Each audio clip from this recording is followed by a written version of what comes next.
Let's go! Hi, I'm Sam Carlin, also known as Cherry West. I'm 17 years old and I'm a Scottish drag artist. So I first started drag in January 2021 and I was 14 years old. I originally started looking at drag and watching Drag Race when I was 13, but I officially started when I was 14. When I first started, I completely forgot that I had to do makeup. I have never wore makeup apart from probably concealer before starting drag or watching drag.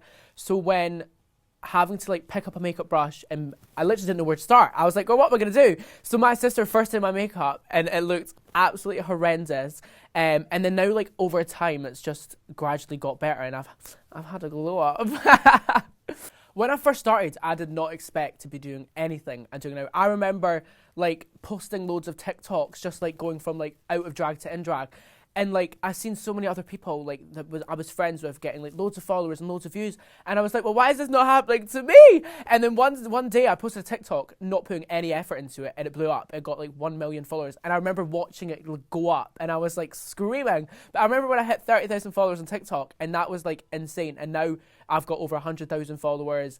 I'm doing adverts for TikTok, promotion, it's crazy. And I did not expect that when I first started, literally in a bedroom with a ring light. And now I'm I've got this studio filming TikToks. It's incredible. So before I started drag, oh girl, we're gonna talk about it. Before I started drag, I was in a boy band. I was in Scotland's biggest boy band, and we did tours across the UK from London, Manchester, Birmingham, and all that stuff. So I had a lot of contacts to get myself started somewhere. Now I got my first gig in October. So I started in January. I got my first gig in October, and it was a big girls' day out in this big theatre thing. It was really cool. It was quite hard to obviously organise how I was gonna if I was gonna sing, if I was gonna lip sync, because loads of drag queens lip sync, and I think what makes me quite different is I sing. So obviously I sang from being in the boy band. So then I was like, right, I can sing. There's so many queens nowadays, so it's so hard to stand out when you're just starting drag, if that makes sense. And I think looking back, I think I did quite a good job starting out because there was no young queens that sang, absolutely none. So I think I've started a revolution. God, why did I say that? So I am very grateful, even though it was crazy getting out of it, but I'm so grateful that I was in that band because we did have a fan base, a big supporting group. We had 20,000 followers on Instagram and stuff, and a big following on TikTok. So I was used to going from a venue and having it come outside to fans and stuff. So going from that to then leaving the band, not having any of that, to then starting drag, I feel it kind of prepped me for what was going to happen in the future. And when I'm doing interviews and just press stuff, I feel because I was in that band, it kind of got me ready for that, if that makes sense. But obviously I've had some hate on TikTok, and I've just been brought up to ignore stuff like that. Just carry on doing what you're doing, focus on what you want to do. And I've just ignored it. I mean, some things obviously you're gonna have usually I get 20 comments on a TikTok, and then one's negative, and then you think, well, should I change or blah blah blah. But I've just learned to ignore that, and I'm very glad that I was able to get taught that at a young age to bring that into my drag. So when I first started drag, I didn't actually think about the not being able to get into clubs to perform, which I don't know how I didn't think of that, because it's probably one of the main parts of drag, performing.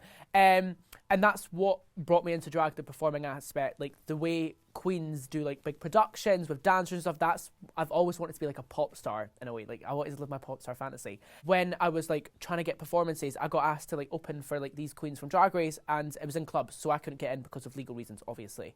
So the way I've had to go around that is I've started my own events company called Represents UK, where I bring queens from RuPaul's Drag Race, queens from different television shows, and bring them to Scotland, so I can get the chance to, one, organise the show, plan everything, and do a show and experience shows under 18. There's so many queens that I know down in England and London and stuff that aren't able to perform because there's nowhere that they can get into. So that's why I wanted to start my own stuff, to then give people that opportunity that don't have it. And I think it's really important that you need to experience performing and working with other queens before you turn 18, so you're ready to go straight into the clubs to be booked every single night. Do you know what I mean? I was doing a gig the other week, and this kind of happens a lot. Now, I don't talk about this because it's something that doesn't bother me, but I think it's important for other young queens to realise that when you're doing a gig, someone came up to me the other week and was like, oh, I got you this drink, you should have it. And I was like, oh no, I don't drink, because I don't drink. I don't even like fizzy drinks, do you know what I mean? And that's just never been something that like I've been fascinated over. I think I've always been someone that would rather like work and film something rather than go out drinking. So someone came up to me and they just walked in backstage. I was like, excuse me, darling, don't do that. And they came in and was like, oh my God, I bought you this drink, blah, blah, blah, you should drink it. And I was like, oh no, I'm fine, thank you. And they were like, no, have it. And they were like, I just bought you it. And I was like, honestly, I'm fine. And then I had to get one of my other team that works with Represents to step in, because I was like, girl, I don't want a drink, mama, I'm fine. I'd rather an apple juice, which I was literally drinking. And I think, like, yes, I know it's bad because I'm under 18 and I shouldn't even be drinking anyway. But what happens if that happens to another queen that's younger and they're like, oh, just have a drink? And I think it's so important that they need to, like, girl, they need to tone it down. When I first started drag, the only way I'd be getting booked is from people messaging me to do events. And I always felt like there was something that wasn't organised, and I felt like I liked being in control of organising an event. And I feel like I've always just had like a business mindset in my head of like, oh, I could do this and get this person and just stuff like that. And I feel like starting Represents was a really good way to give people an opportunity and also create productions that I wanted to create. If I wanted to do a UK tour with a big Ru girl, I could. And I think that's what really pushed me to start it. And I think the team that I have behind me, I've got 5 incredible people that help me with my shows, that organise everything, and the meetings are like, it's just, it doesn't feel like work because it's a hobby, and I absolutely love doing it and creating events, and like the adrenaline, the excitement of the lead up to the night, and then the night being sold out. Like, I did a one-woman show in March with Represents, and it sold out literally in like the first 3 weeks, and it was crazy that I had like over 200 people just to come and see me. There was no one else, and like the work I put into it with my dancers, the rehearsal, and like it meant so much that I created the night myself. I booked the DJ, I organised the show, the set, like everything, and it was like I literally felt so emotional at the end of it. And I don't cry. I'm not someone to show emotion, but to have like knowing that all the people came just for me was insane, and I've never felt that before. I get AIM tweets at me all the time, being like, "Why is a drag queen why is an under 18 drag queen hosting a bingo?" And so many people expect young queens to just sit back and not reply. But I am that type of upfront person that if someone has a problem with me, come and message me, come and tell me. And them going on Twitter being like, well, why is an under 18 drag queen hosting a bingo? And I'm like, because you use your common sense, darling. You can host a bingo and not have to make it sexual. This is the thing that so many people, when I got like put out on the news and like Daily Record and stuff, so many people came back to me and were like, well, how can a drag queen be in a leotard when they're under 18? I'm like, you have children at 6-year-olds dancing in leotards, but I can't do it at the age of like 11. Do you know what I mean? Like, there's so much stuff. They were like saying that my mum and dad were like groomers because it's like sexual and stuff. And I'm like, I don't know where this came from. Do you know what I mean? And I think it's kind of bad that queens from our community are the ones that are putting me in that box, saying that they shouldn't be doing this and shouldn't be doing that because it's like adult content. And I'm like, well, the only reason you're saying I shouldn't be doing that is because you're not getting asked to. Which is period, so keep that in. It's so ridiculous how competitive the drag scene is. And I think it's not getting talked about.